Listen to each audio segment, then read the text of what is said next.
আসসালামু আলাইকুম, কেমন আছো সবাই? আজকে আমি সুন্দর একটা পেইন্টিং করব। এটা হচ্ছে সাগর পাড়ে বসে।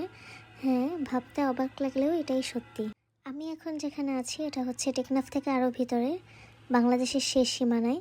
আর আমরা এখানে মিয়ানমারের পাশেই ছিলাম। মিয়ানমার এখান থেকে অনেক কাছে। আর আমি ওয়াটার কালার দিয়ে অনেক কাজ করেছি, তবে সমুদ্রেই প্রথম এঁকেছি। তার মধ্যে আমি আবার এটা বাহিরে বসে আঁকছিলাম, সমুদ্রের কাছে বসে। অনেক মানুষ সেখানে ছিল, যার কারণে আমি অনেক ইতস্তত বোধ করছিলাম। এই পেইন্টিংটার আকাশে আমি আকাশি কালার দিয়েছি, আর সমুদ্রে ব্লু আর ব্ল্যাক মিক্সড করে একটা কালার বানিয়ে দিয়েছি। আর হোয়াইট কালার দিয়ে ঢেউ অ্যাড করে দিলাম, আর হচ্ছে কিছু ডিটেলস দিয়ে দিয়েছি। আর দিয়েছি একদম হালকা ব্রাউন একটা কালার, যেটা বালু বোঝাবে। আর দূরে যে পাহাড় দেখা যায় ওটা একটু দিয়ে দিলাম হালকা কালার করে। আর এই তো এবার আমি আমার নামটা সাইন করে নিচ্ছি।